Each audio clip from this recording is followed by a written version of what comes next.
Good evening. Good evening. This meeting of the Lenoir County Board of Education is now in session. Chair recognizes Mr. Harvey. Thank you, Mr. Chairman. Let us pray. May the words spoken in this room tonight be beneficial to the students, parents, staff, and administrators in our school system. And may we be led by the guiding principle to always base our decisions on the best interests of our young people. Amen. Please join me in the pledge. I pledge allegiance to the flag of the United States of America and to the republic for which it stands, one nation, under God, indivisible, with liberty and justice for all.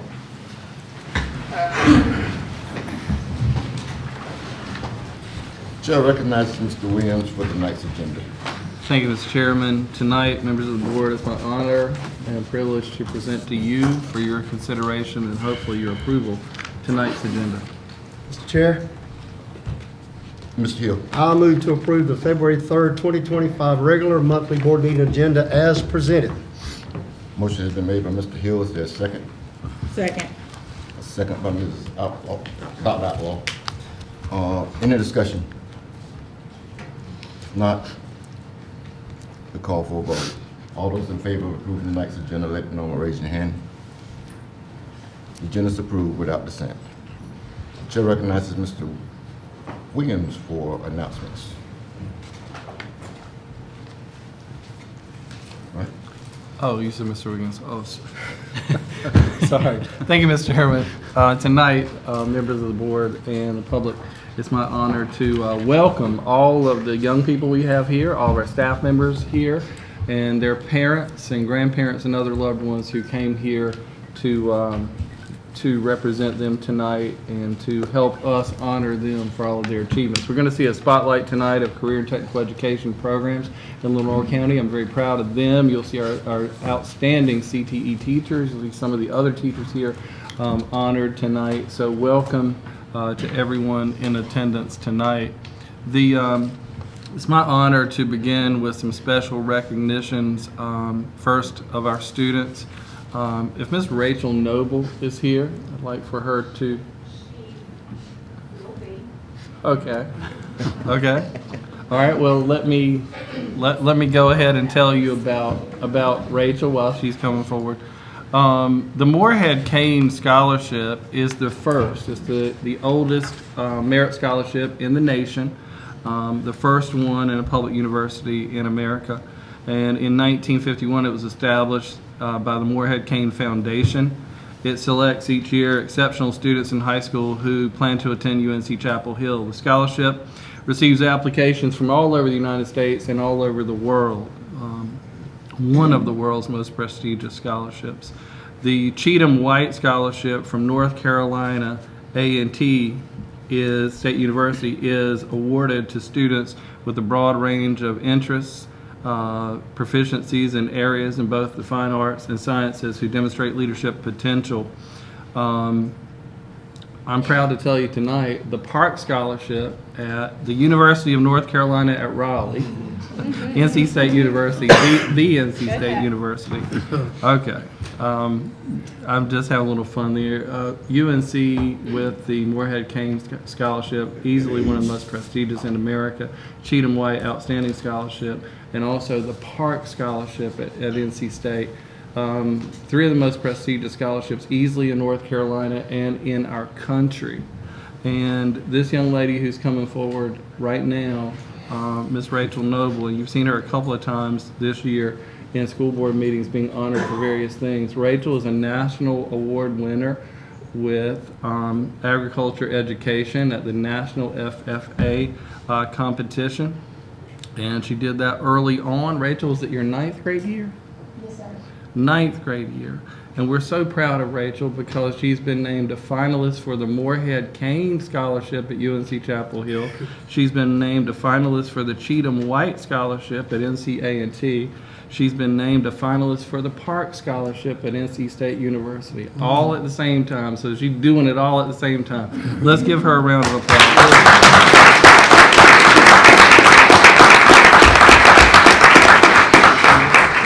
And as my wife sees all the time on the Home Shopping Network, but wait, there's more. So, Rachel, you want to tell them your good news from the pageant? Oh, yes. This past week or so, past week and a half, I had the opportunity to go to Greensboro and stay for the whole week and compete in the North Carolina Destination Women Program. And that was really exciting. I got to meet fantastic girls who are very talented and smart from all across the state and make connections with them, learn a lot, and then also have the opportunity to participate, not necessarily compete in this program. And I walked away with a lot of new connections, a lot of new people that I was friends with, but also a little bit of scholarship money from placing in the interview category. So I'm really Placed at the excited. state level too, so let's give her a round of applause. So Rachel, is very rare that we have a young person who's a finalist for Park, for Moorhead, for Cheatham White, and who knows, we might be at the next board meeting naming other scholarships that you're a finalist for.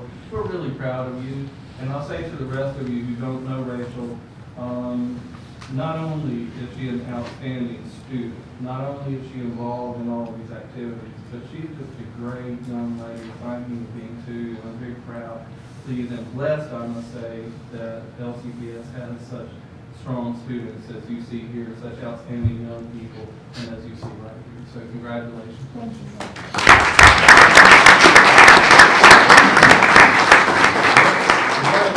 Tell us about, now I know you're a Wolfpack girl through and through, and I know that. We won't say that around the you see folks, Tom. That's right. But I know she's always wanted to go to NC State, but she said earlier when she was named finalist for Moorhead King that she would go where the scholarship is, and we certainly respect that. But now with A&T coming on, their strong ag program, what are you thinking about things? Put me on the spot. Well, funny enough, the interviews or the selection process for all three of these scholarships is all the same week. It's all February 28th through March 4th. So we contacted NC State and UNC, and they've agreed to let me do both. So go for the first part of the park, which will be the 28th first, and then the rest of the days for UNC. But we haven't been able to get a clear answer from A&T yet about how that would work, and I'm not sure if they do it on purpose or if that's just but definitely still rooting for NC State, but all of the schools have incredible programs, whether it be within business or agricultural management. That's Mr. all. Williams. Go Pat. Mr. Williams. So Rachel's parents are here. Would you like to come up and get in the picture? We'd like you to do so.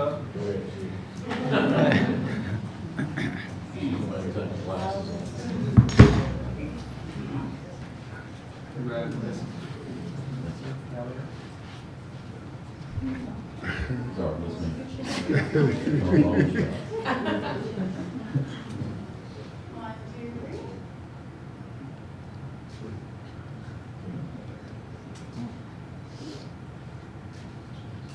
All right, couple more.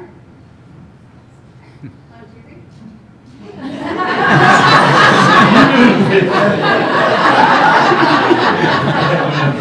Yeah, all right.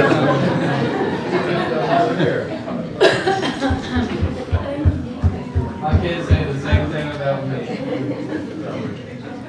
So the Moorhead Kane Foundation also recognizes teachers who've had a significant impact on students. Ms. Margot Farber from South Lenore High School has been named an Impact Educator for 2025. This initiative was launched in 2023 and celebrates K-12 educators who are shaping tomorrow's change makers, recognized by exceptional high school seniors for their positive influence on the students' lives and development. So if you know Ms. Harper, guess she couldn't be here with us tonight, but join me in congratulating Ms. Margot Harper. And we see her, tell her we celebrate her at the board meeting. It was outstanding. We're going to get her a certificate to her, but that she was nominated by our young people and selected for her contribution to our young people and to our school system. So we're thankful for her. Let's give her a round of applause.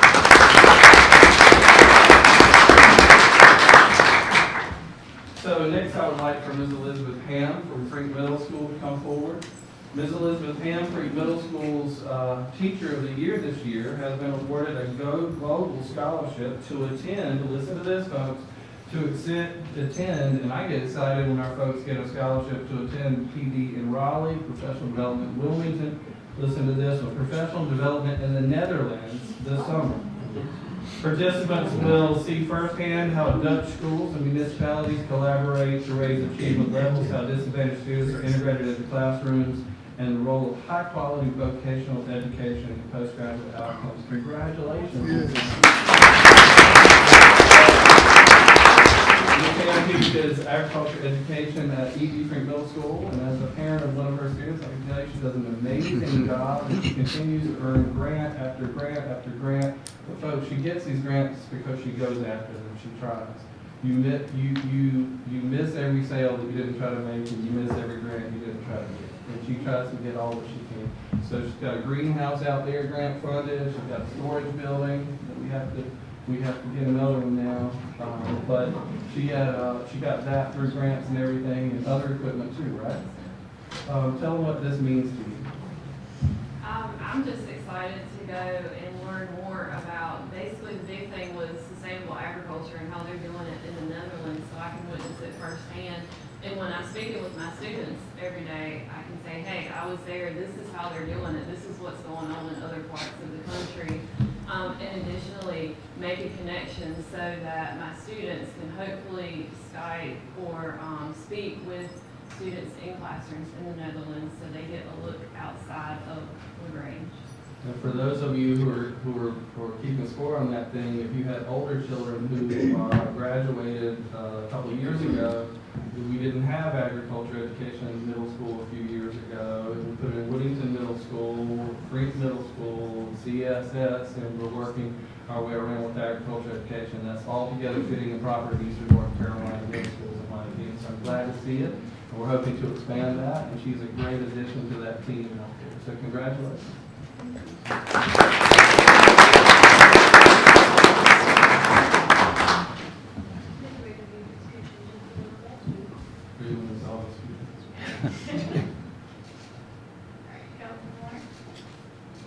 Perfect, thank you.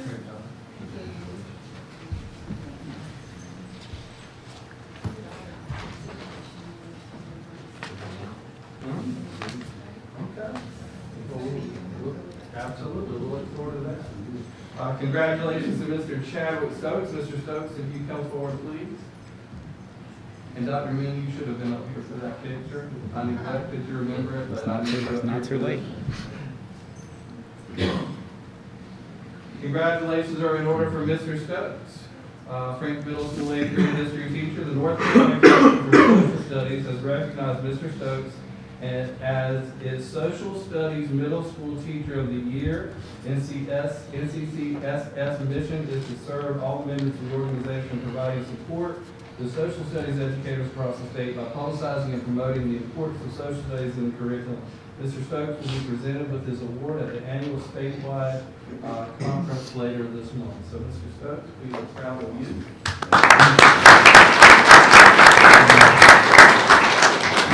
You want to give us an indication of what this award means to you? Oh, hi, it's a reflection of just upon the support here in the county.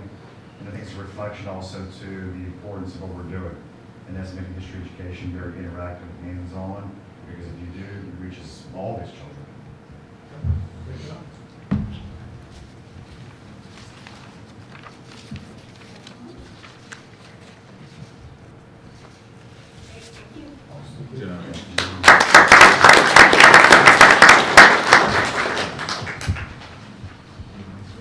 Mr. Charles White, our very own technology director, if you come forward, please.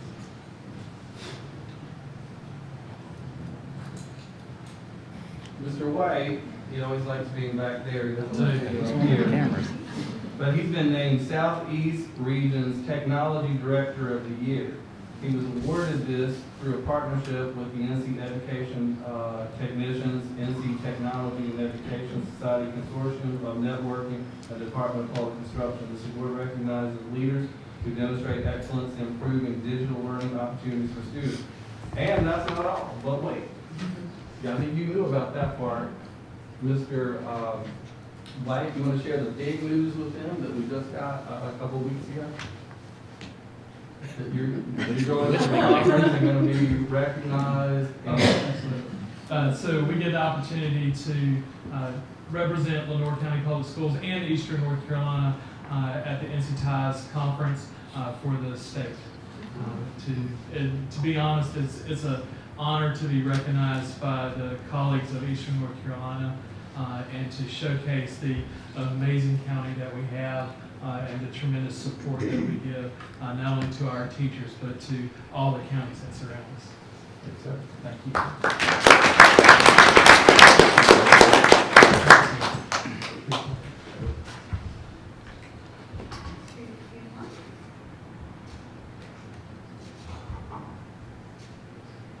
Thank you.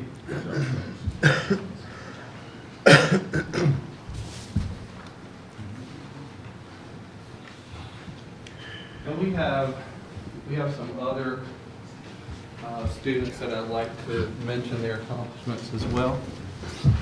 The Levine Scholarship from UNC Charlotte seeks outstanding high school seniors who are eager to embark on a transformative college experience. This merit scholarship focuses on civic engagement with commitments to volunteering, internships with local nonprofits, and grant projects. LCPS is proud to announce that Lily Doughty from North Lenoir has been selected as the semifinalist for this prestigious program.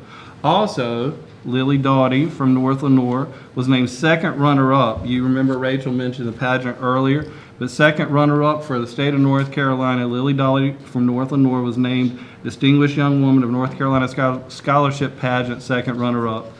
This is a program for high school girls that emphasize, and the program emphasizes academics, leadership, and talent. She was awarded a $2,000 scholarship, so congratulations to Lily.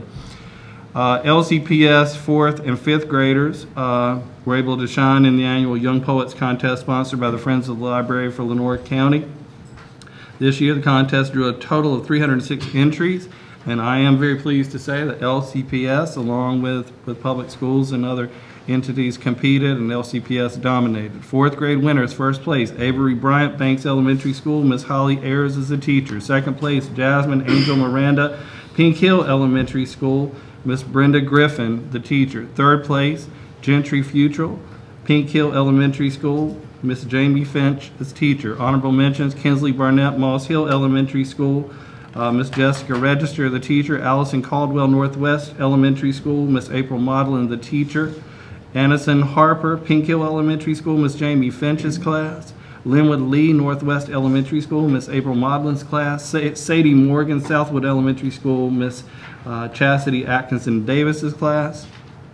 Christopher Salvant, Banks Elementary School.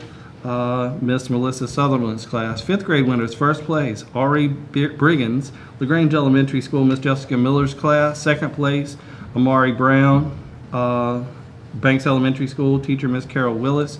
Third place, Samara Garcia, Banks Elementary School. Miss Danielle Jernigan's class. Isaiah Brown, honorable mentions: Isaiah Brown, LaGrange Elementary School. Miss Jessica Miller's class. McKenna Long, Banks Elementary School. Miss Carol Willis's class. And Cassidy Whitfield, Pink Hill Elementary School. Miss Katie Beth Hill's class. Sophia Zegmont, Banks Elementary School. Teacher Miss Carol Willis. Congratulations to all of our winners in the recent writing contest by Kinston Lenoir County News Regional Public Library, News Regional Libraries. We're very proud of our children. Mr. Chairman, that concludes my report. Mr. Chair, as I have stated numerous times before, students and staff recognition is my favorite aspect of the regular monthly board meeting. I would like to congratulate the students and the staff recognized here tonight for their outstanding accomplishments, successes, dedication, hard work, and their perseverance. Thank you. Before we go forward with the public, we don't have it back, but I failed earlier to extend a hearty welcome to each of you tonight, and to let you know that it is a thrill to see you and for you to allow the time to be with us here tonight. Thank you. We always like to recognize the elected officials who have come to join us, and we do have Mr. Preston Harris, County Commissioners, and Mrs. Seafoot, City Council. Thank you both. Since we don't have any public comments, we'll move to the presentation session of the agenda. Chair recognizes Mr. Francis Herring, a Black History Month celebration review. Thank you, Mr. Chairman and members of the board. Good evening. I'm pleased tonight to give you just a sneak peek of the exciting activities that will be happening this month to celebrate this year's Black History Month. To start off, we have our district-wide essay contest. The local Lambda Pi chapter of Omega Psi Phi Fraternity International is sponsoring and has for the last several years an essay contest across the entire district with cash prizes, I think that's right still, with cash prizes and recognition at the March board meeting. There are prizes for, there's a K2 winner, there's a 3-5 winner, a 6-8 winner, and a 9-12 winner. Happy writing, everybody. There will be bulletin boards up in all of our schools celebrating Black History Month. This is just an example of a bulletin board last year from Southwood Elementary School. We look forward to seeing class work samples being displayed throughout the schools, where classes all over the district will celebrate Black History Month by showcasing study classwork like this first grade writing wall that was entitled I Have a Dream last year. Career and Technical Education does a wonderful job of celebrating Black History Month. The Career and Technical Education Department at each high school and middle school has been given a crosswalk of 16 different careers and the influential African American who transformed their industry. Students across the district will study and learn all about these important influencers. The schools will have Spirit Weeks. Many schools celebrate with a Spirit Week during February. The month is usually full of plays, presentations, poetry readings, door decorating contests, and wonderful Spirit Weeks. Weekly recognitions. Many schools, for example, Banks here has highlighted a well-known African American each week. Many schools will choose themes for Black History Month. Previously, Banks, each grade level features and focused on different moments in Black history where each hallway was dedicated to a moment or theme of history. There was a hall of music, a hall of civil rights, a hall of science, a hall of inventors, a hall of sports. Each class will decorate doors to represent one piece from the hallway, and those will be on display for us to come and see. Schools will create amazing artwork. Many schools will celebrate this month by creating artwork and recognizing a figure from history. These are just a few examples from last year that were created to celebrate Black History Month. So I look forward to my presentation at the March meeting, but I can share with you all what exactly our students and staff have done this month to celebrate these great, courageous works of African American communities throughout history. Thank you, Mr. Chairman, and that concludes my report. Thank you. Any questions, discussions from Mrs. Harris? And we'll look forward to seeing you in March. It is with pleasure that I get a chance to call on Dr. Amy Jones to come forward with the Career and Technical Education Month Showcase. Dr. Jones. Thank you. We've had a request to use the podium tonight, so we're going to get that set up and have our students go up in just a moment.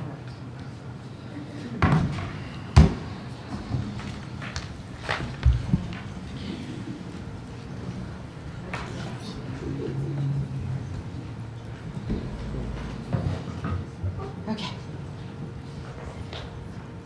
Good evening. Thank you for the opportunity to celebrate CTE Month with you this evening. My name is Amy Jones. I'm the CTE Director, and I have with me tonight several of our wonderful staff members, some of whom you've already seen recognized this evening.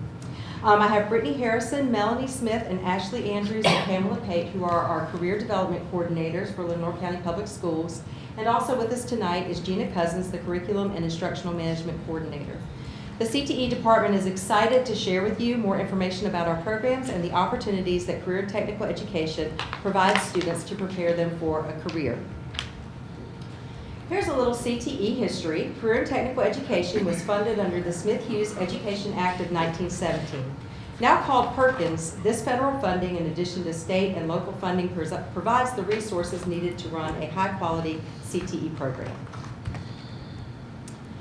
This is just a brief overview of a few things that CTE offers here in Lenore County. We are present in 6th through 12th grades. We support 19 career pathways. We have a very strong partnership with Lenore Community College. We serve over 2,000 students each year, and we're going to share some of these other opportunities with you throughout the presentation tonight. This is hot off the presses, so I added 3 slides for you to see really quickly. But we have our current CTE students featured on the digital billboard on Heritage Avenue just above Vic's Cleaners. So please check them out when you're headed that way. This is our North Lenoir track slide. This is, I'm sorry, did I say that right? South Lenoir. And then our Kinston High School Rochelle students. So they are great billboards, and thank you to Ms. McGann for helping us out with those. So right now, students are in the process, and the 8th grade are in the process of visiting their feeder pattern high schools ahead of the high school registration to allow them to see what is available to them in the coming years. Students in 5th grade have been in the process of visiting their high schools to give them early exposure to CTE pathways. Students in middle school are completing their career interest inventories and their career development plans.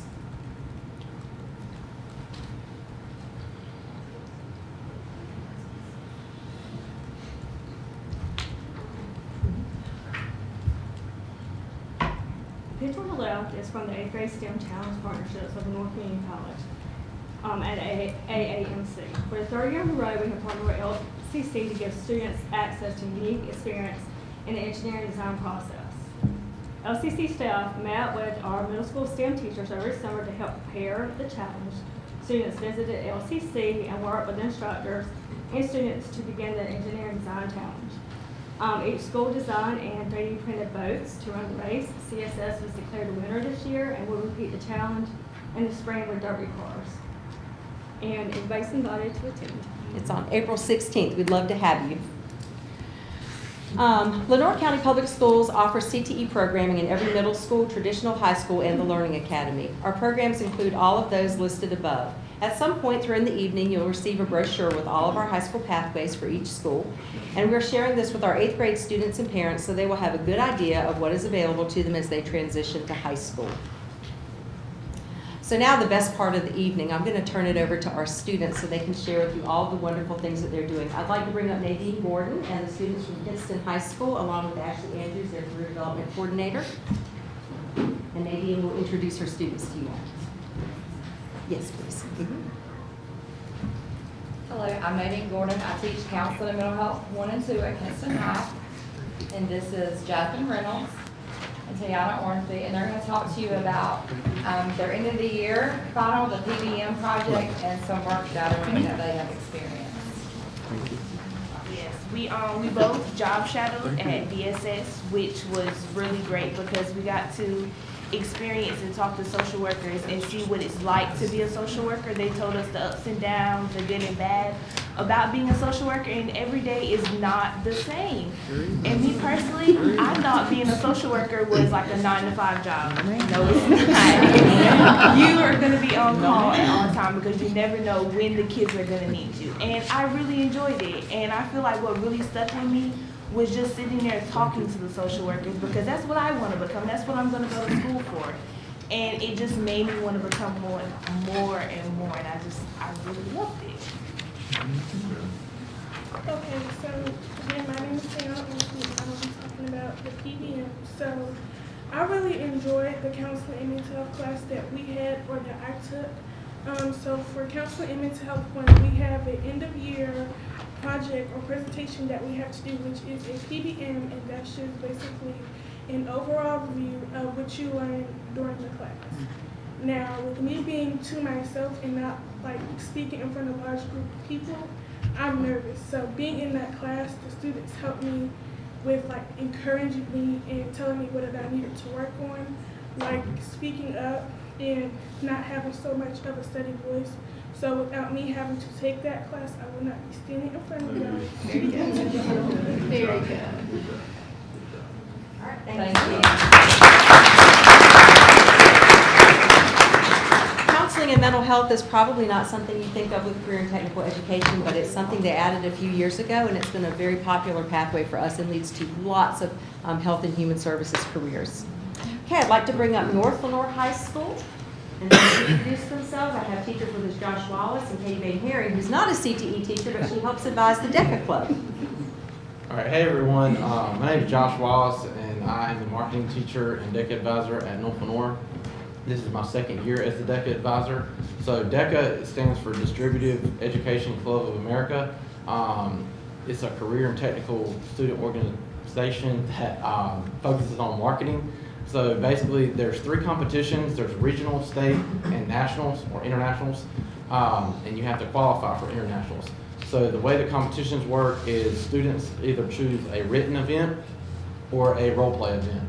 Written events consist of a business plan type paper, and also they have a presentation to go along with that. Then the role play event, they have a 100-question exam based on their topic, and then the day of the event, they have a role play interview. So they get 10 minutes to plan what their, let me back up. So they get a business situation, business problem, managerial situation, and they have to plan, they get 10 minutes to plan what their solution would be. Then they go in front of a judge in an interview setting, and they explain what their solution would be. So I am very excited to say that we have 26 kids, 4 of right here. We're going to Greensboro to the state competition at the end of February, and they will be competing for a chance to go to Orlando at the end of April. So now I will turn it over to Ms. Katie Herring, my co-advisor. Good evening, everyone. My name is Katie Herring.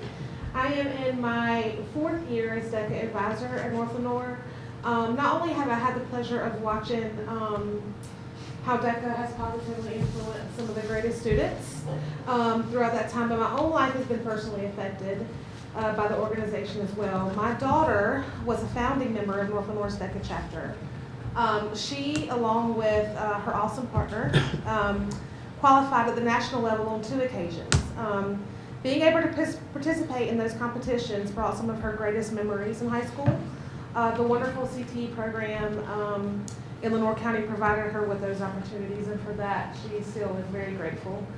DECA has helped her confidence, tenacity, and professionalism soar, even influencing her chosen career path. In May, she will be graduating from App State University with a BS in Communications and Public Relations. Her absolute dream is to work in college or professional athletics. If she were here right now, I'm very certain and confident that she would tell you it all started with her time at DECA. Thank you.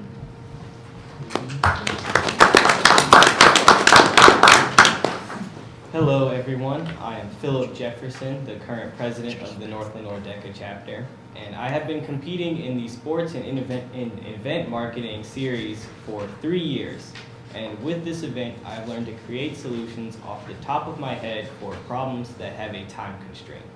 This skill is invaluable in real life, as every problem needs to be solved in a quick manner here in the real world.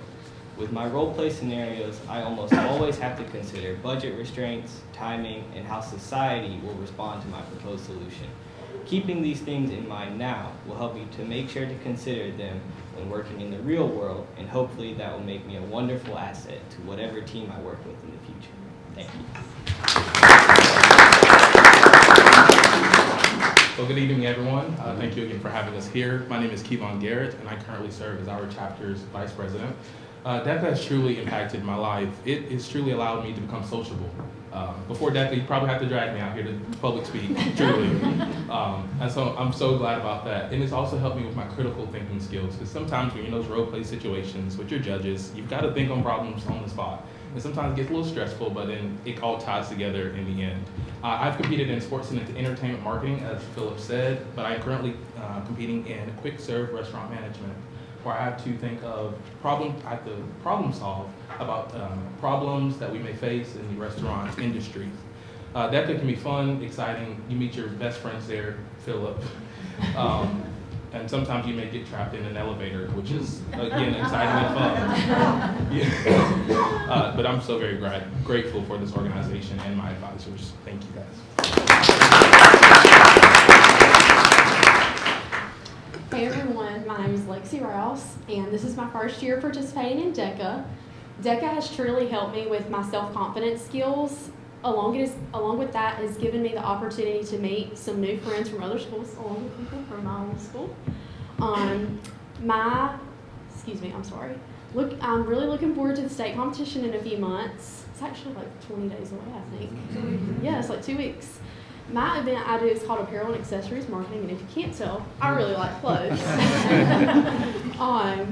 In my event, I will be tasked with improving sales for a declining product. So this is really going to help me with my conflict resolution skills and practice business marketing and help me to pursue any career I would like to see in the future. Like Kevon said, DECA has really helped me kind of get out of my shell. I'm honestly nervous right here standing in front of y'all, but I'm up here doing it because I have the communication skills from DECA to be able to speak with y'all this evening. Thank you.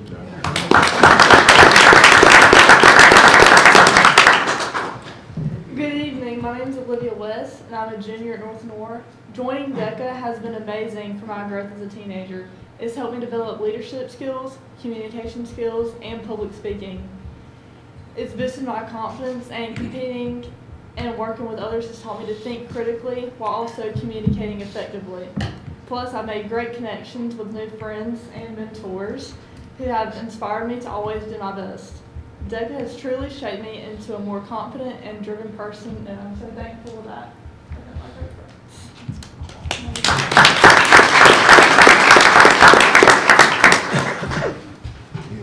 Thank you, North Lenore High School. I think you can see how these skills translate to the real world and their post-secondary careers in life.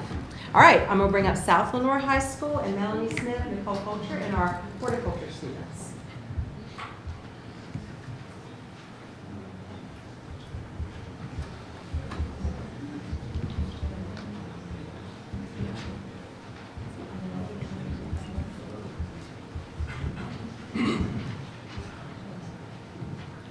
Good evening. I'm Nicole Culture. I'm a horticulture teacher as well as one of the 3 FFA advisors at South Lenore High School.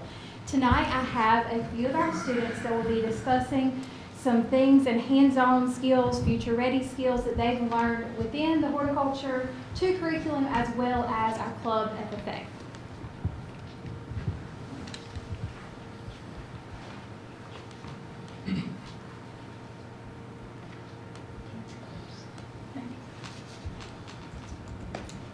Good evening. I'm Elena Thomas, a member as well as an officer of South Lenore FFA, here to share how much I've gained from our school's horticulture classes. I've always loved working with plants, and these classes have deepened my passion with that. I've especially enjoyed Plant ID walks, and working in the greenhouse. The Plant ID walks have been a highlight. Learning on site has made it feel like an adventure. And now I'm always identifying plants wherever I may go. Even though I may not pursue a career in agriculture, the skills I've gained will be valuable in many areas of my life, from college to future jobs. So thank you all for supporting the horticulture program at South Lenore. It has made a huge impact on me and many others, and I'm so grateful for this opportunity to study something I love.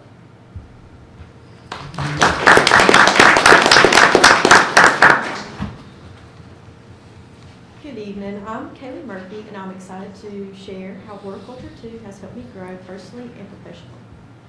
Agriculture has always been a big part of my life, and FFA has given me the chance to develop valuable skills for my future. In Horticulture 2, I learned topics like nursery and greenhouse production, floral design, edible crops, and pest management. One of the highlights when I was serving as a greenhouse manager during our month sale. I took on tasks like selecting products, coming up with a marketing strategy, setting up the nursery, and ensuring customer satisfaction. I even supervised the team to make sure everything ran smoothly. This experience has helped me build leadership, decision-making, and customer service skills, qualities that will help me in my future, whether I go with the agriculture industry or horticulture industry or any type of industry. These hands-on experiences will help prepare me for the future. Thank you.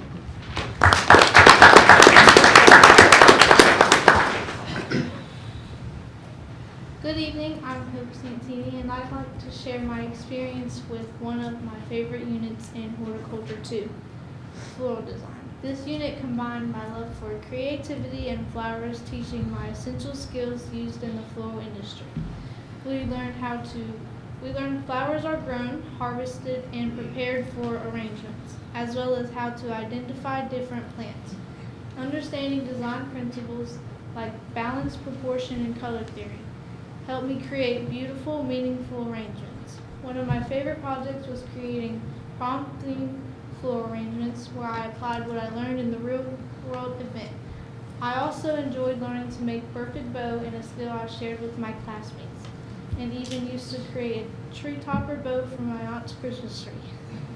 This course has inspired me to consider a career in the floor industry after graduation, and the hands-on experience has made me feel job ready. The skills I've gained will help me succeed whether I pursue further studies or enter the workforce. Thank you for listening.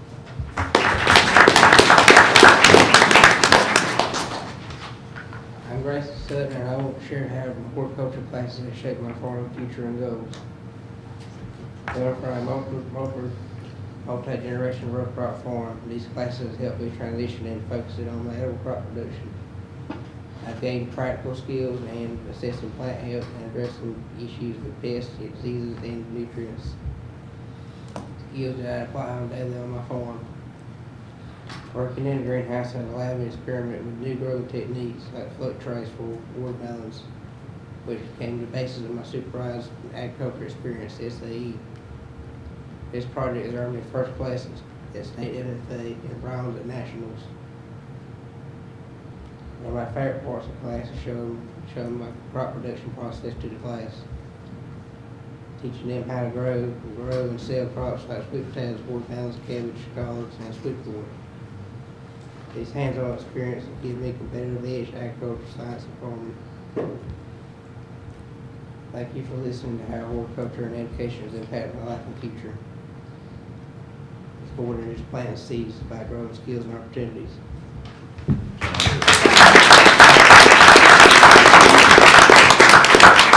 Thank you, South Lenore High School. And if you haven't been to their plant sale, you should definitely go. It is amazing. All right, I'm going to bring up Miss Maddie Sowers from Rochelle Middle School and her students. She'll introduce her students.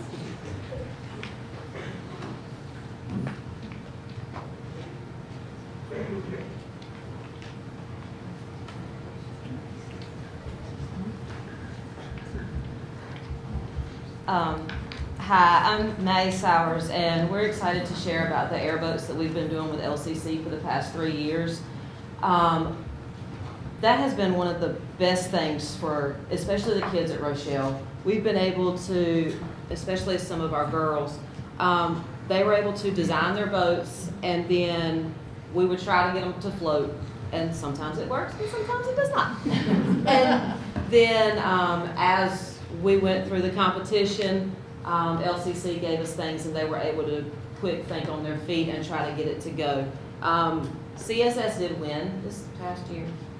But our modification happened so fast that we were able to cut their time in half, even though they managed to get there all 3 times. You're up. And this is Sadia Alawas and Dulce Diego Mencha. Throughout the STEM boat competition, we faced obstacles from making sure our boats stayed balanced to troubleshooting momentum issues. Some boats sped across the track while others needed adjustments after the first attempt. In the end, we learned valuable lessons about design and testing and perseverance skills that real engineers use every day. This experience has shown us how hands-on learning making STEM complex come alive. We are grateful for the opportunity to participate in this challenge, and for the collaboration with AAMC opportunity. With this experience possible, and we are grateful for the support that allows us to explore and faith and grow.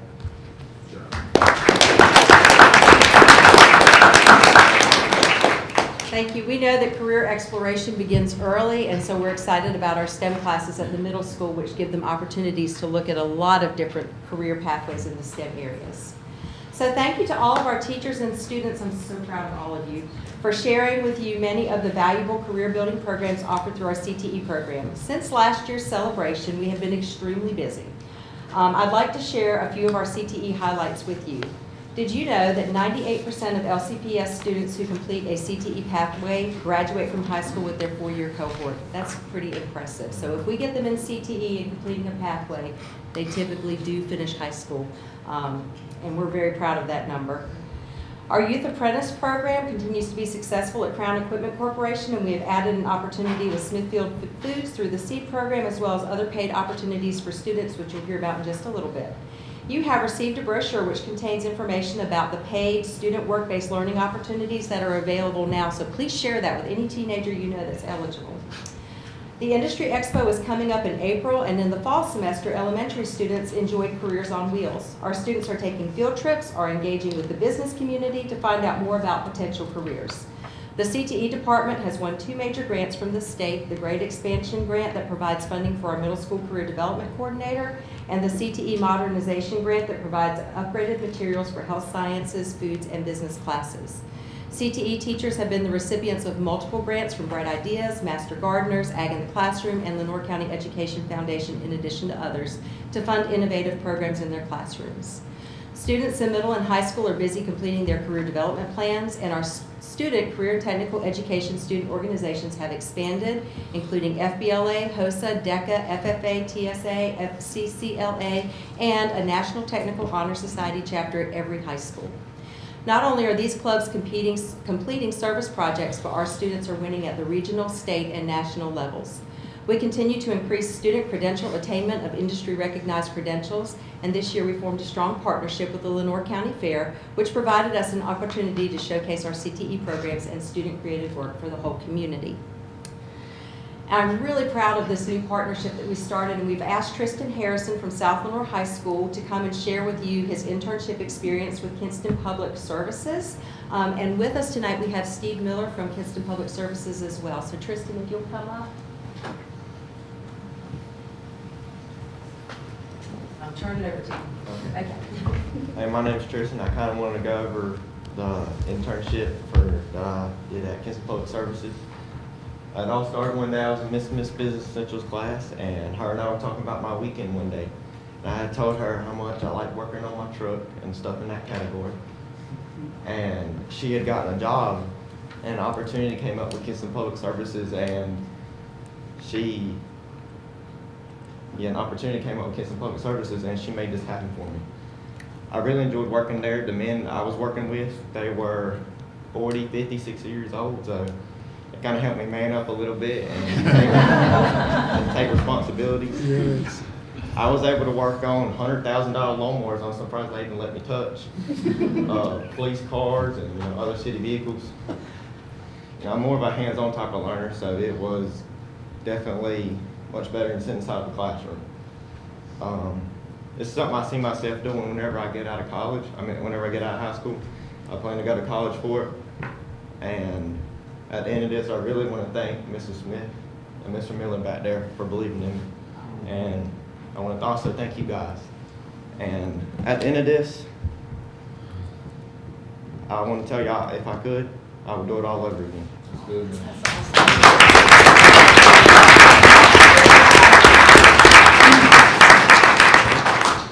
Stay right here. I'm Steve Miller. I'm the Public Services Director at the City of Kinston. And I've got to say, this kind of came about out of the blue. We didn't really expect to be doing this, having an internship. It just happened to come together. And we could not be happier what we worked out with Tristan and how he has worked out with us. I think what we've been trying to do in public services is show that there are a lot of hidden careers right here in Lenore County that students may not even be aware of. So we've worked close with Amy and her staff and Melanie and hope to expand this program, be able to do additional internships. We're excited about the possibilities. We have 150 people that work in our department. 90% of them do not have to have a college degree to start working with us. We've got all types of opportunities. So we're very happy and grateful to be part of this. Thank you. Thank you.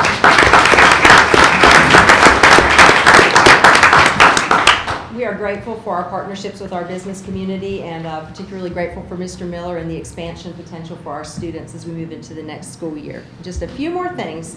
Our students continue to earn highly regarded, industry-recognized credentials in multiple areas. Just this fall, students have earned over 1,300 credentials, and many more are coming in the second semester. Credentials such as OSHA 10-hour safety credentials, nurse aide, Autodesk, Adobe, food handler, and ASE credentials are real credentials that students can add to their resumes and job applications when applying for work and post-secondary education. Since last February, CTE students have been very busy, and here are some additional CTE highlights for you to enjoy. We took students to the Future Teacher Conference. We had Woodington students place in the area Envirothon. We've collaborated with the NC Bio Network, and that's an ongoing collaboration that we're doing right now. Our Kinston High School FBLA members made it to the state finals in hospitality and event management. Frank Middle School, Rochelle Middle School had on-site beta box field trips. Of course, you've seen the successful Rachel Noble, who we've recognized many times, but you may not remember that last year she was the SMT Center Student Leadership winner. Quentin Rouse won first place in Ag Services Proficiency Award and the State Star Placement Finalist from South Lenore High School. We have a very close partnership with our Economic Development Region. Students enjoyed industry tours during that Regional Industry and Manufacturing Expo. They toured manufacturing facilities, engaged with local businesses and post-secondary institutions. And we want to thank the Economic Development Region, LCC, and the Lenore County Manufacturers Association for their partnership and support. Something that we've done new this year is Career Jumpstart, which is a partnership between LCPS and LCC. 7th grade students from each school took field trips to LCC where instructors and students shared information about programs and potential careers. They visited basic law enforcement, health science, agriculture, automotive, and many more.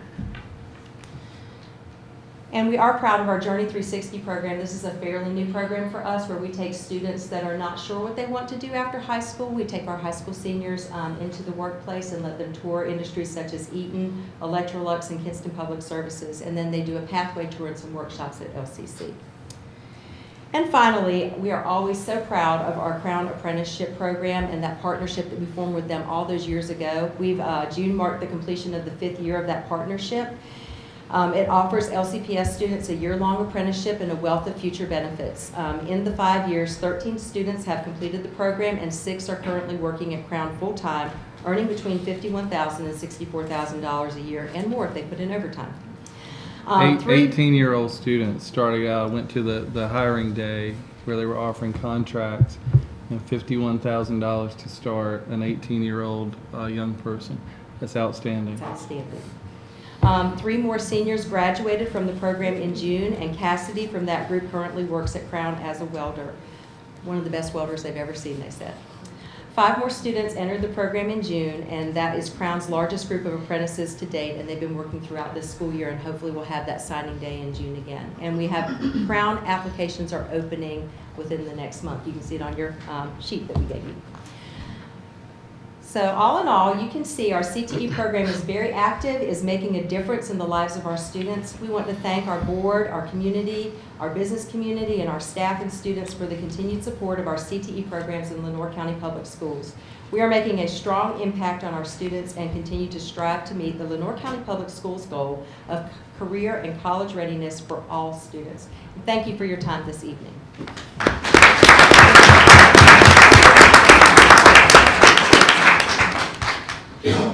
Thank you, Dr. Jones, and students. Any comments? Mr. Chair? Mr. Hill. Thank you, sir. I would like to take this opportunity to thank the students and the staff for their outstanding presentation and their hard work and dedication to learning and success. I would also like to express my appreciation to Ms. Amy Jones, the entire Career and Technical Education Department and staff for providing outstanding learning opportunities for our students. Thank you so much. As a result of attending school board trainings, school board meetings, and in networking with other school board members from across the state, I believe that we have one of the best, if not the best, career and technical education department in North Carolina. Thank you.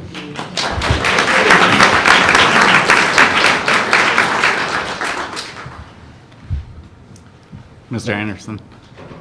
Yeah, thank you.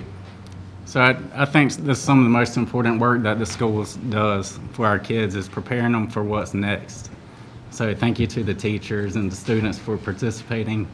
And our periods of the most growth occur when we're uncomfortable. And as you go through school and into college and your career, you're going to be uncomfortable. But kind of embrace those situations as much as you can because it's valuable. And the more you face them, the easier it gets. So whatever program you've decided to participate in, you may or may not wind up there in your career, that's okay. The experience you're getting is valuable right now. So thank you, and thank you to the parents too. I know there's other things you might want to do on Monday night, but time with our kids and seeing what they're doing at school is quite important. So thank you all.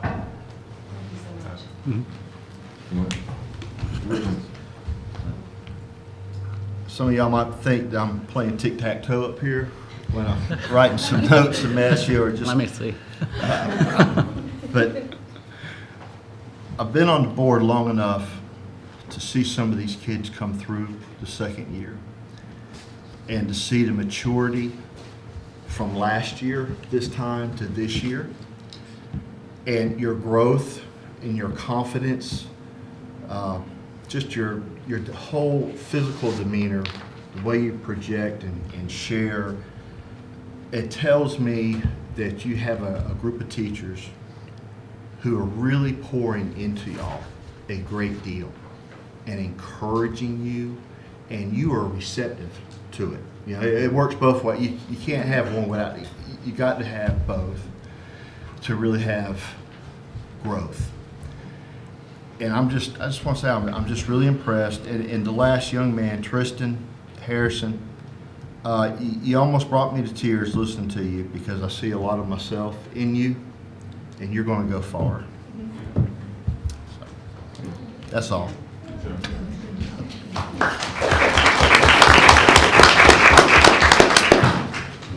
Anyone else? If not, Great job, guys. Proud of you. Great job.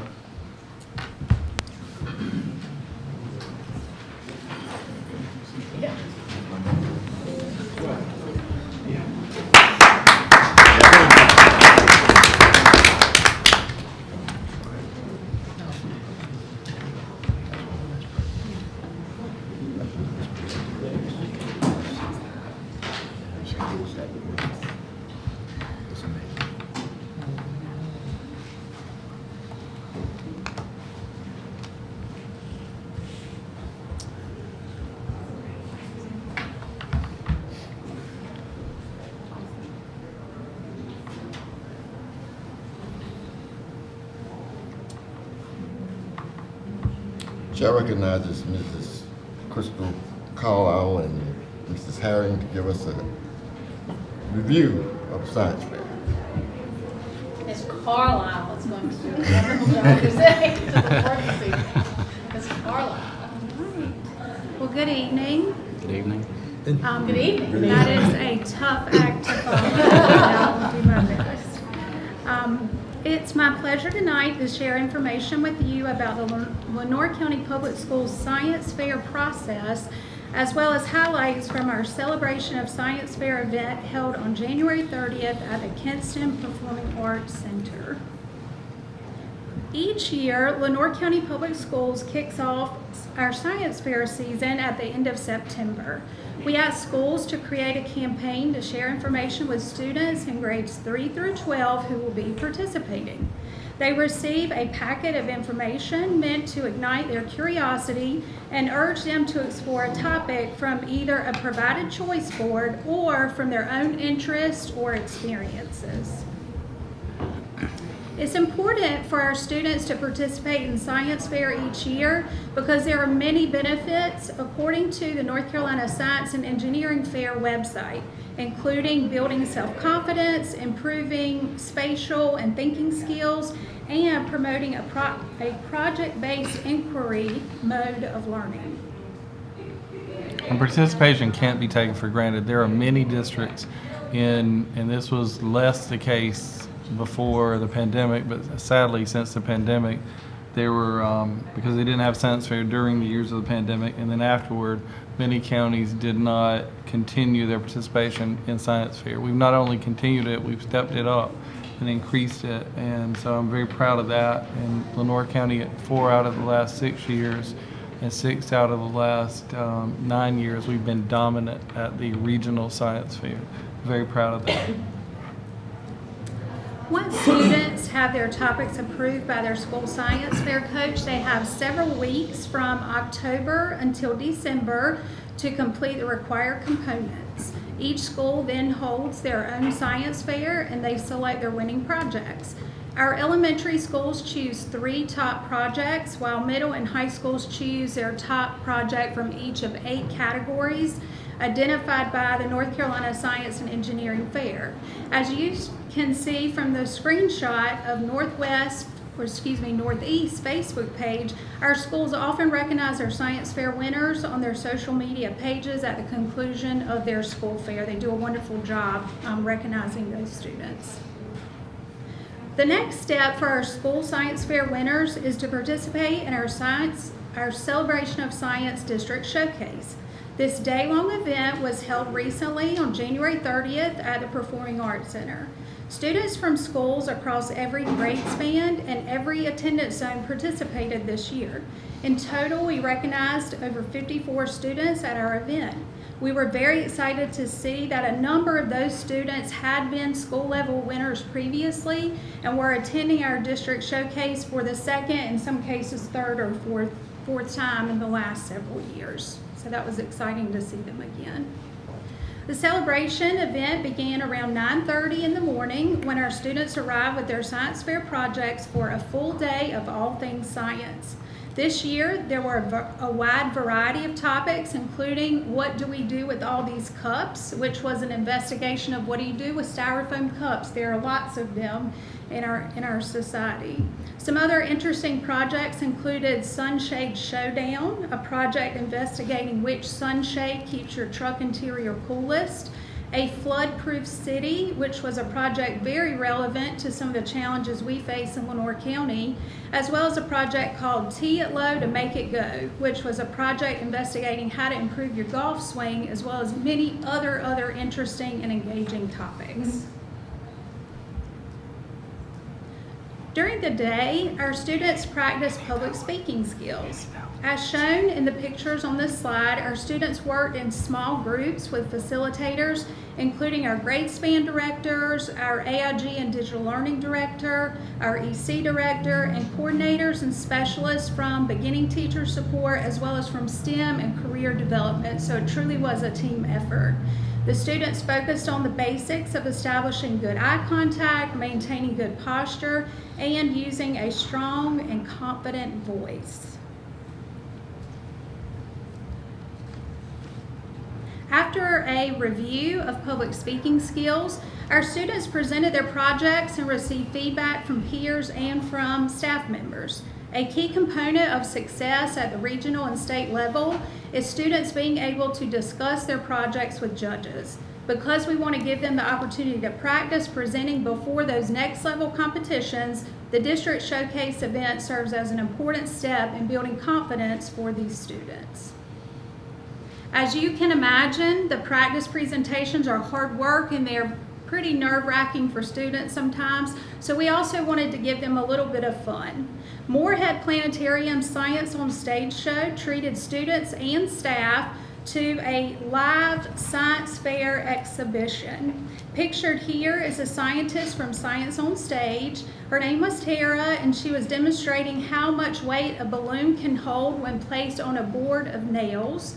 She also showed us how to make elephant toothpaste, and a small explosion, as you can see pictured over to the right, was the result of a chemical reaction of hydrogen peroxide, about 30 times stronger than the hydrogen peroxide we usually have at our house, used food coloring and warm water, so all those things activated an explosion, and everyone in the audience, of course, oohed and awed and gasped, because it's always exciting to see it. After a full day of science, our students, parents, and community were invited back to the Performing Arts Center for an evening event. The main objectives for the evening included students showcasing their projects, practicing the speaking skills they have reviewed earlier, answering questions about their research, and most importantly, articulating their learning. Studies show that the highest level of learning takes place when we teach others about what we have learned. In these pictures from the evening, you'll notice students from elementary, middle, and high schools interacting with parents, principals, and Mr. Williams, who circulated around and spoke with students about their science fair projects. Following the showcase, everyone returned to the auditorium and individual students were recognized for their participation and achievement. Pictured here are just 2 of the 54 students whose name was called to come up to the stage, receive a certificate, and have their picture taken. Courtney Olds is a 6th grader from CSS, and she was returning back to the showcase this year after being recognized in elementary school last year. And also Tucker Harris, another 6th grader from Woodington, was recognized for representing his school as a school winner for 4 years in a row. So he is building quite a science fair resume. It was exciting to have him back. Recognizing these students was truly a highlight of the evening, and it was the perfect ending to a day filled with all things science. So we do have a few next steps for our students. They will be participating in the Region 1 North Carolina Science and Engineering Fair at East Carolina University on Saturday, February 15th. We are very excited about these students and their projects, and I know they will represent Lenoir County Public Schools very well. Last year, we had 16 projects that were recognized at the Regional Science Fair, and then an additional 3 that received some special recognition. And then we're proud to report, after they advanced to state, we had 4 projects that were selected for recognition there. So it's a very, very good day at each of the fairs. Our projects that advanced from ECU's regional fair this year will be judged on Saturday, March 29th at the North Carolina state level science fair, which is typically held at Tally Student Union on the campus of NC State. And that's another wonderful benefit for our students. At each of these fairs, our students and their parents get to spend the day on a college campus. They're involved in some of the science fair and judging, but there's also some downtime when they can really tour the campus and see themselves there in that world. So that's always exciting. So we wish them the best of luck in the upcoming science fairs. And in closing, I'm happy to answer any questions you may have. I don't have a question, but I would like to commend you and those students and their teachers for some outstanding projects. I don't know how I missed the one on teeing up a golf ball though. Did you see that one? Anyone else? Yeah, I was there. I was there Thursday night, and Mr. Tucker Harris is one that I got a chance to speak to. His project tested roof materials and the fire dampening qualities of those. But he told me it was his 4th year. He's a seasoned professional. So it is not a big deal. It's not a big deal for him, but it was fun to talk to, and I enjoyed all the kids' projects. They did a good job with them. Yep. Anyone else? Thank you, Ms. Gunn. Okay, thank you.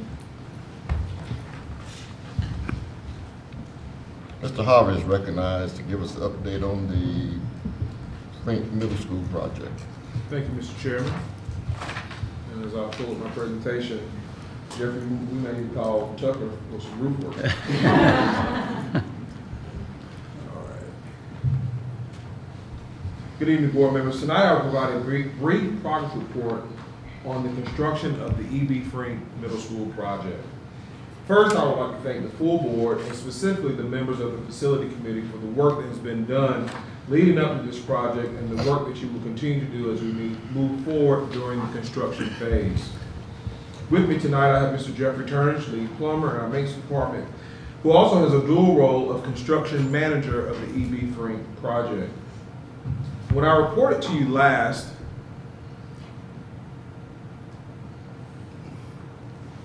we were very close to having 100% of the construction documents completed. I'm happy to announce that the target date for having the construction documents completed was met on time. Flow testing was also met the expected date of completion. The land transfer of the 38 acres to the Lenoir County Public Schools, on which the new school will be constructed, has been verbally agreed to by both the school system and the town of LaGrange. Official documents have been reviewed by Darrington Smith and the Town of LaGrange's council. Once the Town of LaGrange signs the agreement at their next Town Council meeting, we will be bringing the document for full board review and to hopefully gain your approval. We thank you, board That'll be members. as early, I'm sorry. that'll be as early as next month, we're told, and we're hoping to have it on the March agenda. Again, thank you, facility members, for your efforts in helping facilitate those conversations, and we think we're in a really good place now regarding the land transfer. Tonight, you will see as an action item a contract for our construction management at-risk vendor, Metcon. Metcon, the board-approved CM at-risk company, is the company that will build our new school. Another important date is February 18th, where the bid documents will go out as requests for proposals that will encompass the entire construction phase of the project. The switchboard that will provide electricity to the new school has been purchased via a local vendor, Triple R Electric. This purchase was done separately due to the significant lead time for this piece of equipment. We have been told that the switchboard could take 52 to 56 weeks.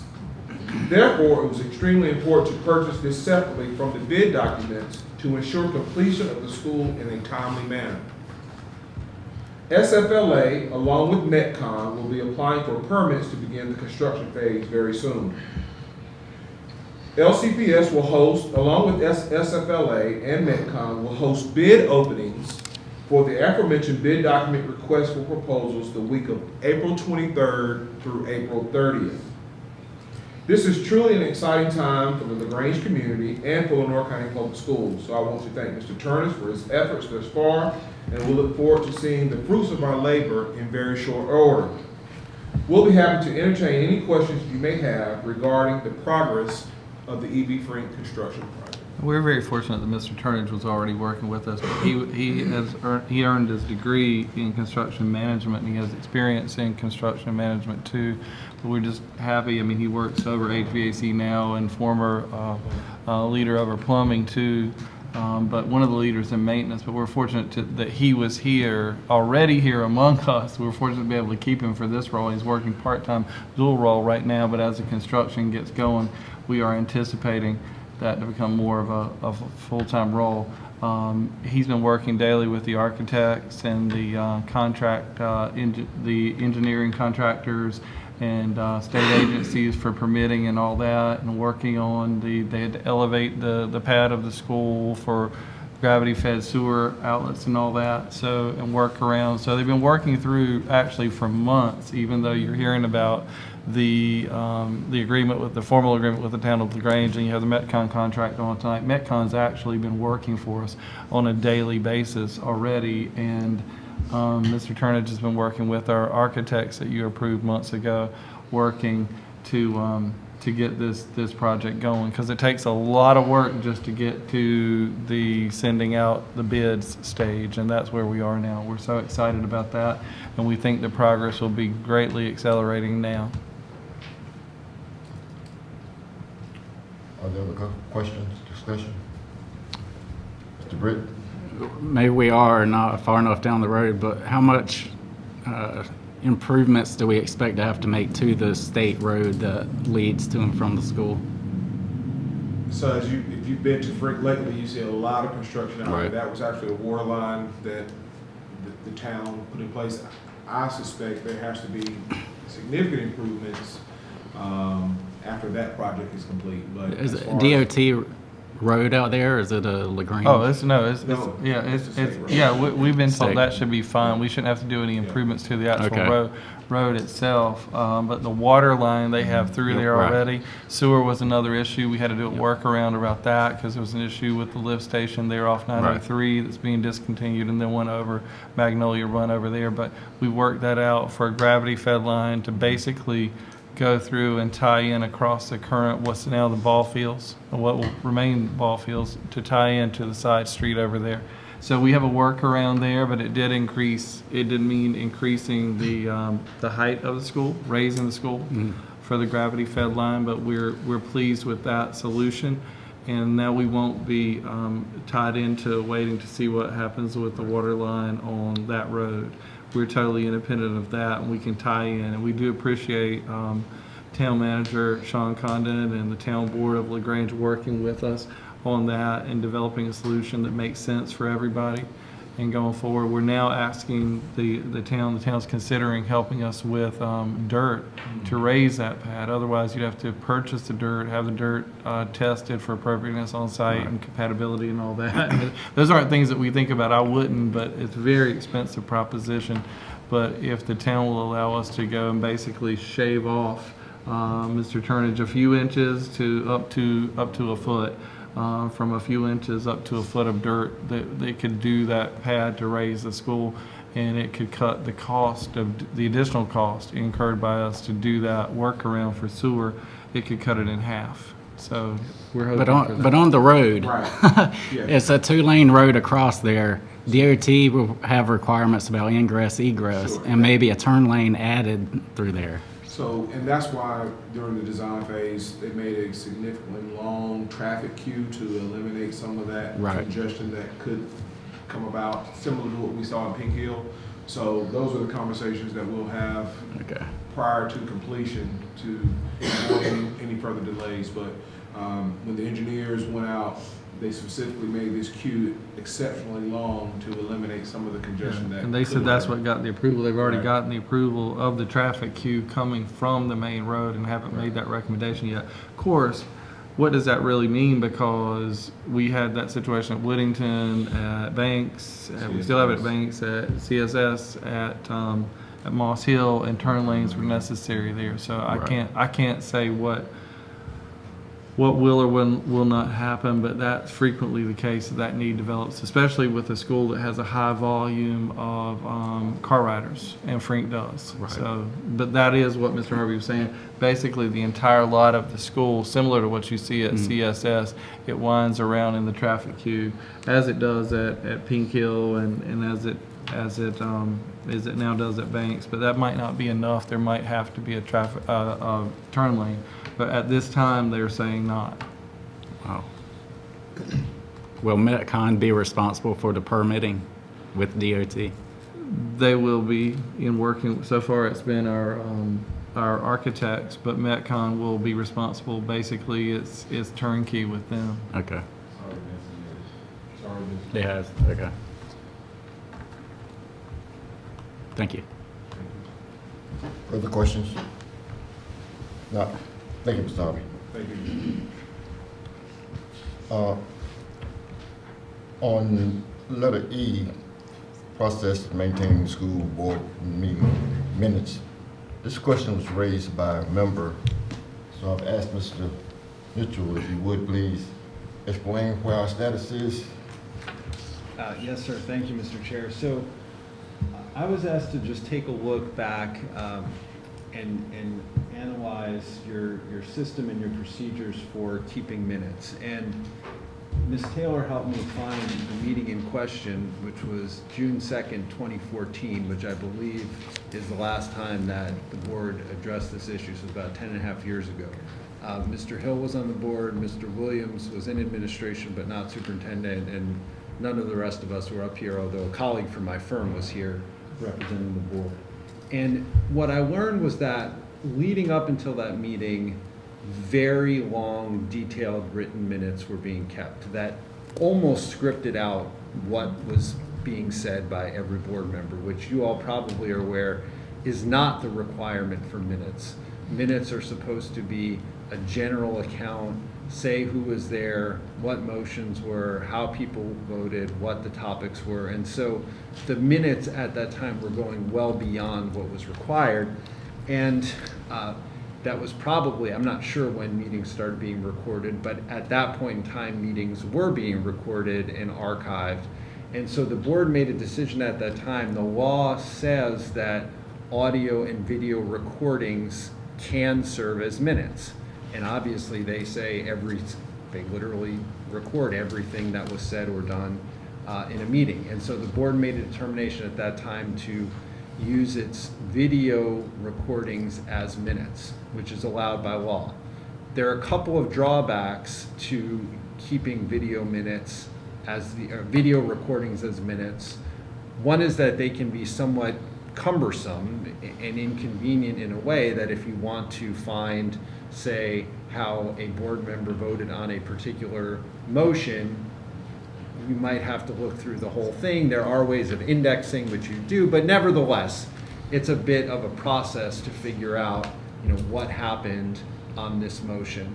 The other drawback is that technology changes. So the law requires that minutes be kept essentially forever, and who knows in 10, 20, 50, 100 years whether the system we are currently using to record the meetings will exist or will be compatible. And so the recommendation and the decision of the board was to have the recordings be the official minutes, but also to keep a essentially abbreviated set of written minutes that complied with the legal requirements, that said who was there, that says what the motions were. And you've done that, and I looked at those. Ms. Taylor helps with that, and she does a great job. They look exactly how they ought to look. Your policy says that if the minutes are kept via recording, that the minutes are deemed approved once the superintendent reviews them and they are posted. So that is your current mechanism for approving your minutes. Once the video recordings are put up, those are deemed to be the approved minutes of the board. The written minutes are not approved. And overall, I would say that system is 100% compliant with the law. It's somewhat unusual in the sense that nearly every public body that I've worked with approve and adopt the written minutes that are kept at each meeting. I think it just gives an opportunity for members to take a look, for there to be any clarifications, and then for those written minutes to be adopted by the board and accessible to the public.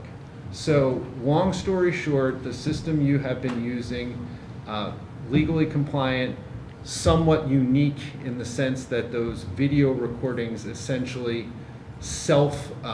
they essentially approve themselves once they're posted. You have compliant written minutes that serve as a backup, so to speak. So you don't need to change anything.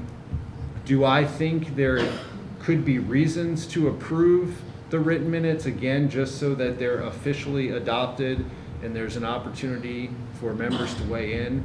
Yes, I think that could make sense. But one other thing I would say is that it currently says that this document constitutes the formal minutes of the Lenore County Board of Education. I would probably change that to say this document constitutes the written minutes of the Board of Education, since your policy currently says, or your practice and policy say that the recordings are the official minutes. So those are my thoughts. Happy to answer any questions. Thank you. Mr. Britt?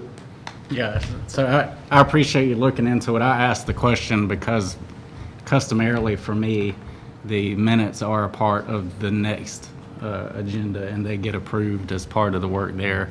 We typically approve the closed session minutes, but I wasn't sure of what our process was for here.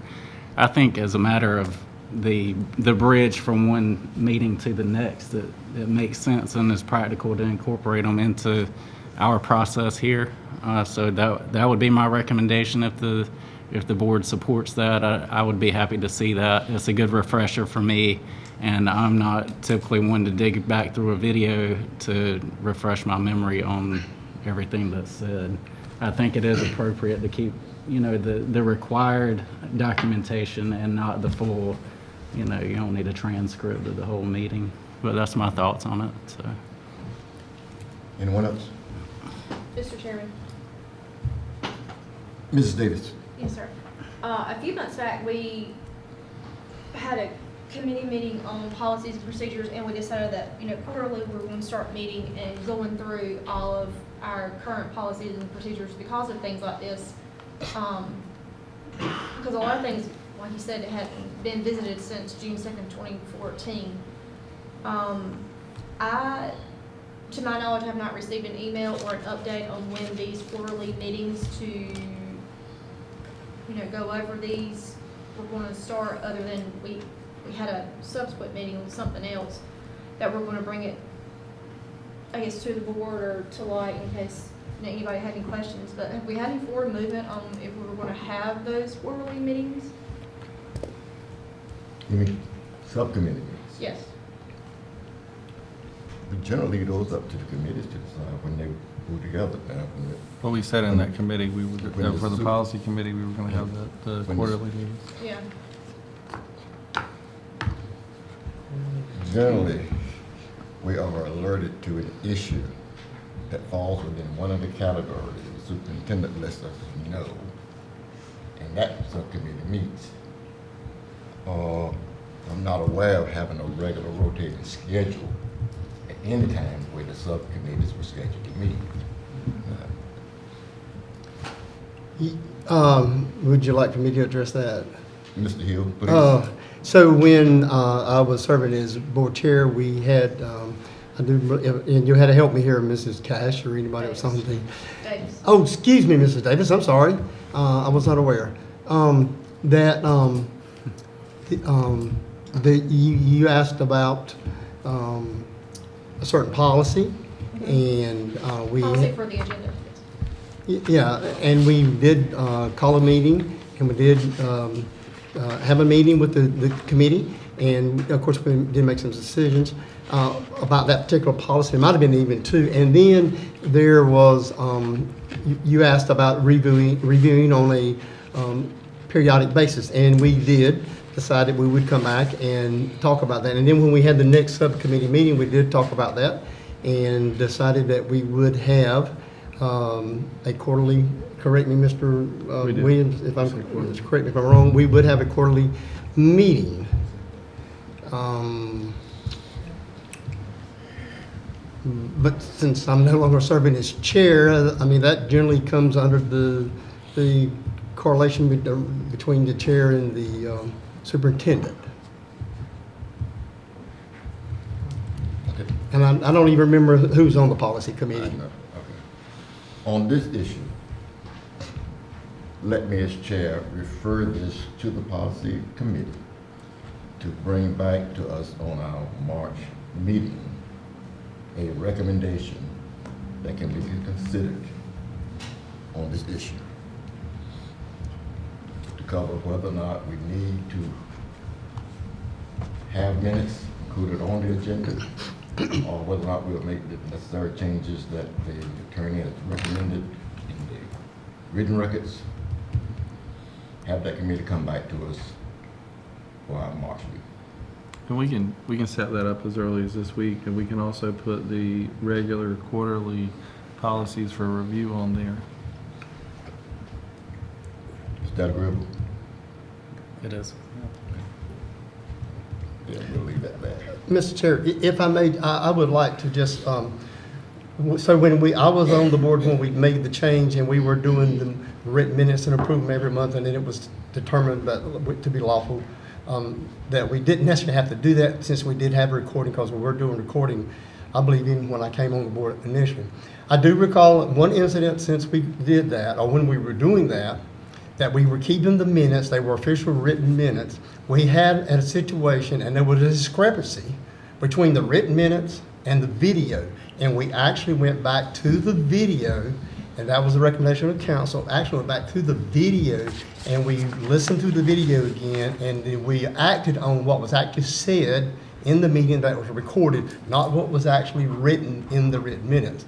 So there is some beneficial to having those, recordings, because I mean, if you're going to have and I do realize that when you have written minutes, they can be general. They don't have to be a detail by detail account of what actually happened.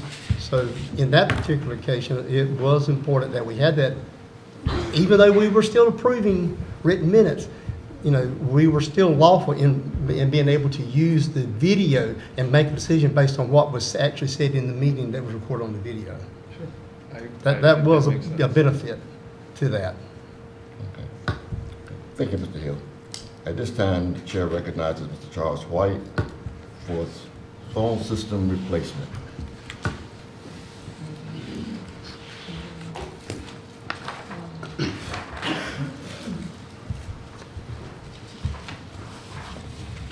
Good evening, Chairman and members of the board. Tonight, I want to provide an update of the district's voice over IP phone system and to present a recommendation for your review. Last school year, the Department of Media and Technology began a comprehensive review of our current phone contracts and services. Lenoir County Public Schools has been with the same provider for over a decade. With the contract set to expire at the end of this school year, I began the process and issued a public RFP to explore alternative solutions. This process included vendor walkthroughs with our engineers, opportunities for questions and specifications, and finally, service presentations. In January, a diverse committee including bookkeepers, digital learning specialists, technicians, engineers, and myself met as the vendors were given the opportunity to present their services and products. In total, 23 proposals for phone solutions were submitted to Lenoir County Public Schools by the due date. Each proposal was then evaluated by a subcommittee on a structured rubric, and considerations included costs, technical capacity, internal support, vendor experience and references, maintenance, and the plan of implementation. After careful consideration, a vendor was selected and the proposed contract has been submitted to Tharrington & Smith for legal review. Tonight, I am presenting the proposal for your review with the intent to seek approval for the contract once it has been finalized by the company and Tharrington & Smith. I'll be seeking approval at the next board meeting. This is a tremendous project for our department and will replace all classroom and office phones across the district. Not only will it introduce enhanced features, it will have a substantial annual savings for our current contract, and I believe provide both financial and operational benefits for the district, including the capacity for E91 or enhanced 911 services. Thank you for your time and consideration, and I welcome any questions that you may have. Any questions on Mr. White? If not, this item will be on the agenda for March. Thank you. Thank you, board. Mrs. Harriman, Yes, sir. proposed makeup days. Yes, so, Mr. Chairman and members of the board, if you look at the attached. I'm sorry. Okay. We're moving into the action portion of the agenda. Huh? You do fine. You got one? Financial report. I turned my page. I'm sorry. Ms. Hooker, I don't want to skip over you for some reason.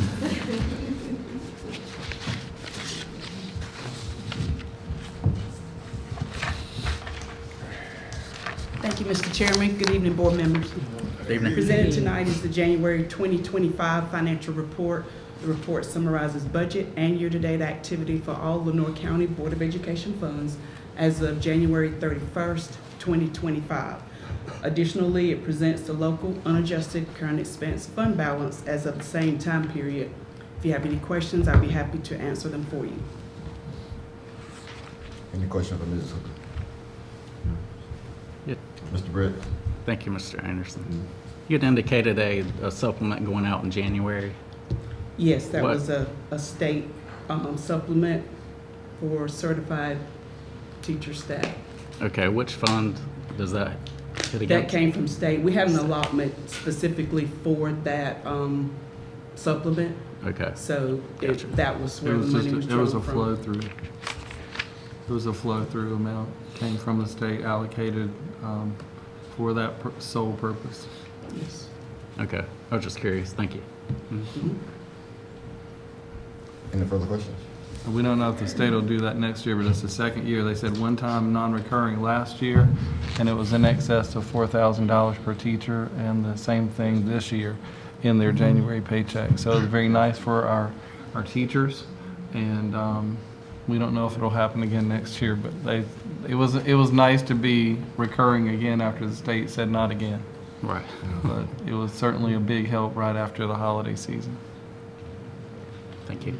Thank you, Mrs. Hooker. My apologies for the Yes, sir. Thank you. We're moving to the action portion of the agenda. A proposed agreement with construction management at-risk company. Mr. Harvey. Thank you, Mr. Chairman. Good evening again, board members. As I mentioned during my previous presentation regarding the E.B. Frink Middle School construction project, before you tonight is a proposed agreement with the construction management at-risk company, Metcon. This contract has been reviewed by Darrington Smith and has been recommended as an approved item to present tonight for your approval. I'll be glad to entertain any questions you may have regarding the agreement between the Lenore County Public Schools and the construction manager at risk, Metcon.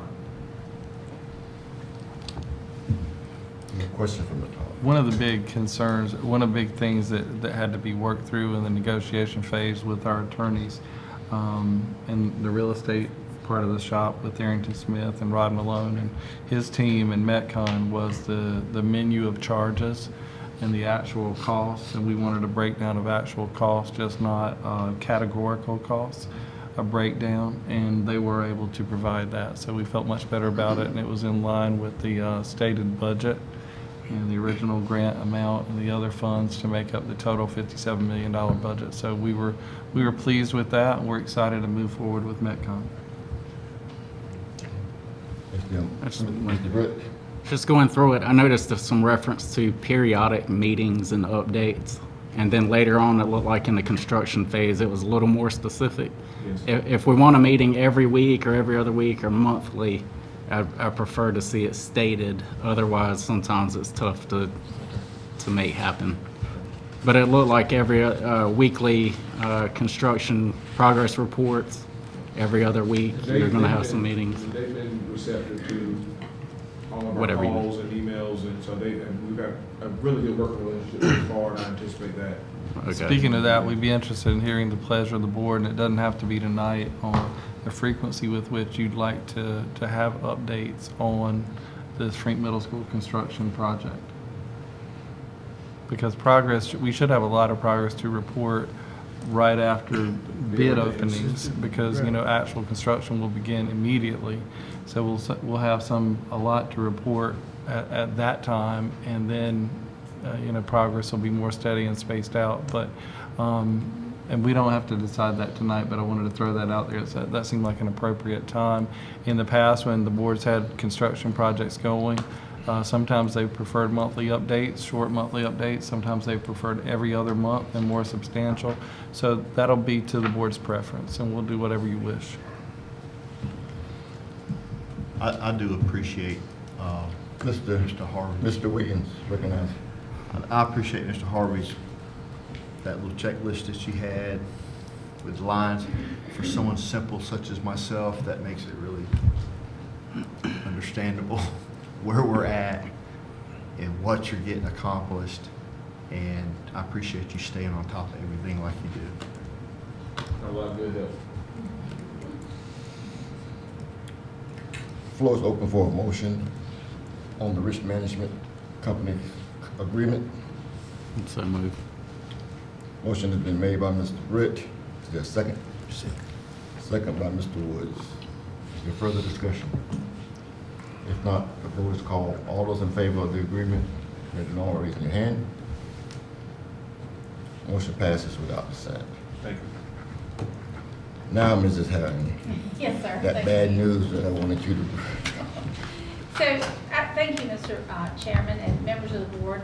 Attached, I'm trying to get it to come up, but attached for you is a new draft calendar to recognize, here it comes. Calendar looks great.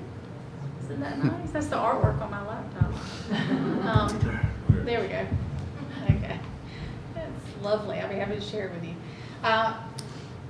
Due to the 3.5 days that we missed due to the winter weather, we needed to adjust our calendar to make up some of the instructional minutes with the students. So originally, February 14th was the optional teacher workday, and our recommendation is to turn that into a regular school day for students. So you'll see on the calendar, it's just reflected here, it's just a regular day. And then March 13th was an early release day for students only, and our recommendation is to turn that into a full school day for students. So that would give students a day and a half of makeup time. Our calendar, traditional calendar, the way the law states, is you either have to have 185 days of instruction or 1,025 hours. And the way our traditional calendar is, we are in excess of over 66 hours of instruction. What I'm saying is we have 66 more hours than are required for the state, the 1,025. So we were able to absorb some of that because we still have the instructional minutes. And that's by design. Yeah, We put and it that is in by years design. ago because after hurricanes, multiple hurricanes, to have for inclement weather purposes, to have 1 to 2 days of time to absorb in case we needed to do so. So we were able to do that. So we only, our recommendation, if you'll, are so inclined, is that we convert February 14th to regular school day and March 13th to a full school day. And I respectfully request or to take that into consideration. Is there discussion? Mr. Chair, so Ms. Davis? we had 66 hours excess built in. What happens if we stick with the calendar we have? Well, what we're worried about is we Additional have inclement weather. weather. So we're not out of the woods yet. So we generally try to be really conservative with that. We have in the past, have more weather in February, ice generally, even sometimes into March. So we'd like to err on the side of safety to still have some more flexibility in case we have more weather. Okay, so do we have built-in days for virtual learning? So we do not do, the state discourages virtual learning. So we don't have that, we don't have any virtual days built into the calendar. So all of our days are face-to-face instructional days in the classroom. The state allows up to 5 if you have an approved learning plan, and most of the districts in the state have an approved learning plan, but what they mean is a general plan. The issue with the virtual learning at home days is, and I don't think a lot of people understand that, they're comparing it to the way things were during the pandemic, and it's not that way. Only the people involved in direct instruction, the teachers involved in direct instruction, the other staff members not directly involved in teaching kids face-to-face, virtually, but direct instruction, they would not be paid. And all of the other team members there, plus the teachers would have to be engaged. They would only be paid for the hours they were teaching. During the pandemic, there was some inconsistency of instruction. I think our teachers did a great job. I think our district did. I would put it beside anybody's effort with it, but still, a lot of asynchronous stuff, assignments given, and teachers not teaching directly all the time. Some of the districts, you have a lot of turnover in districts, a lot of new superintendents, and they're just saying, well, we'll go virtual. And you saw that a lot in the recent inclement weather. I can't speak to those situations or what days might have to be made up after the fact, but we're not going to have to do that. We're trying to develop an airtight plan that will allow us not only to make up the instructional time for the kids, not just to comply, but also to have kids in instruction and could we absorb 3.5 days? We could, but if we did that, we would have to, basically, if there were any other schedule interruption, it would be Good Friday or part of Easter, because that's all we would have. Because you have, the only other thing you have is Memorial Day. Yes. So if we vote to leave it like it is, and we have more inclement weather days, then we would have to take from basically spring break to make up those. That would be our only option. Mr. Chair, Mr. Gill. I move to approve the proposed plan for making up missed school days due to the winter weather as presented. A motion to be made by Mr. Hill. Is there a second? Second. Second by Mr. Williams. Any further discussion? If not, the vote is called. All those in favor of the new calendar adjustment, can everyone raise your right hand? Passes without dissent, Ms. Harron. Thank you so much. I appreciate that as well. And as far as employees, nobody asked that question, but we will provide liberal opportunities for our employees to make up the time, because all of them have been paid for a full month of employment, And if the days, say for instance, with the 2 days that were absorbed for the kids, you're not allowed by North Carolina law to do that with the compensated time for adults. So we will provide opportunities that employees can stay late and they can work it out at the school. We've done that in the past. It's worked out well, and the principal signs off on it that they've made it up. And they can do it if they're working a PTA night. They can claim that. If they're working the gate at the ball game, they can claim that. If they're working concession stand, they can claim that. Not attending the game, but doing those things, sure, or anything else in furtherance of the school's efforts there, close to their regular job duties. They certainly can do that, and we'll work with them. And we have a plan that will go out. We wanted to get your approval on it tonight, but to work with the employees, and they'll have opportunities each week moving forward. And we'll even provide a couple Saturday opportunities if teacher schedules after school won't allow it. Saturday opportunities, say Saturday mornings, for them to make up time and things like that. So try to work with our employees and be absolutely as flexible as we can and provide so many opportunities for them to do it that it makes sense. Out-of-state field trips, Mrs. Herring. Yes, sir. Thank you, Mr. Chair and board members. I have one out-of-state field trip request. It's from North Lenore. You met some of the DECA and FBLA members tonight. They spoke and met with you. The DECA Club and FBLA members and marketing and business students from Mr. Wallace's class that you met tonight are asking to travel to King's Dominion. King's Dominion actually provides a workbook with educational activities for the students to choose from. And they also have staff members that will speak to the students about the everyday business and marketing and running of the park. And so the students will be able to, they'll conduct a website scavenger hunt while they're there at the park and have an opportunity to understand the career opportunities in sport and event marketing while they're at the park. So it's a really great educational opportunity. But they will be traveling May 9th. It's a one-day trip up and back, and they'll be taking a charter bus, an approved charter bus. Any questions from Ms. Herring?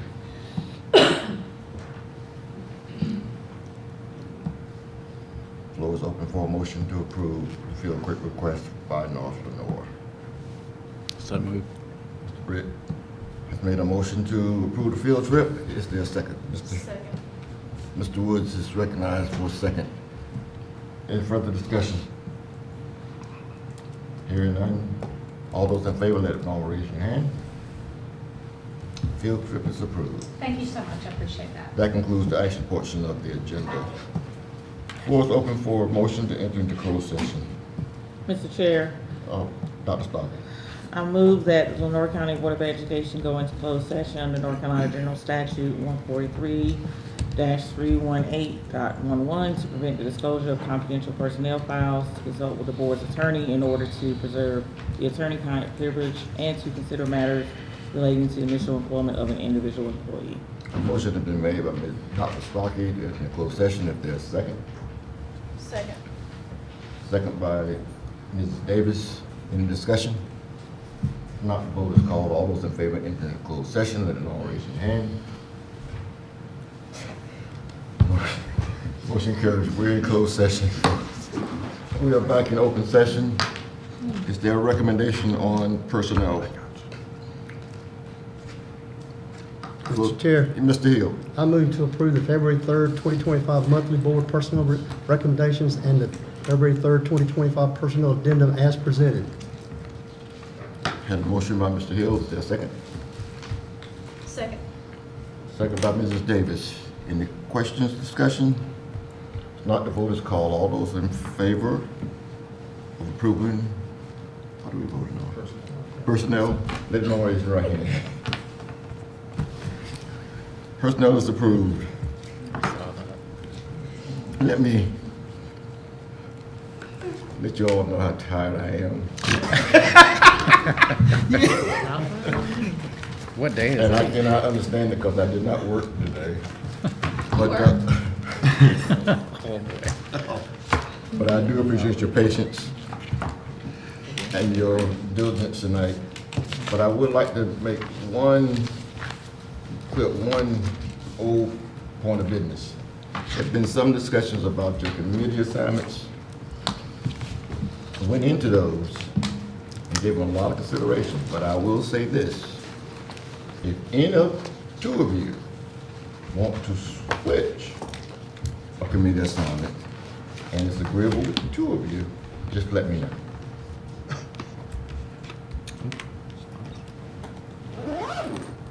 With that, I bid you all a good night. We stand adjourned. Thank you. We gotta vote on it. On the adjournment? Is there a motion? Robert's rules. Say what? I thought we did vote. Is there a motion to adjourn? Motion to adjourn. Mrs. Davis has made a motion to adjourn. Is there a second? Second. Mr. Britt has seconded the motion. All those in favor of adjourning tonight's meeting, let it know by raising your hand. No clapping. Our hands. We are adjourned.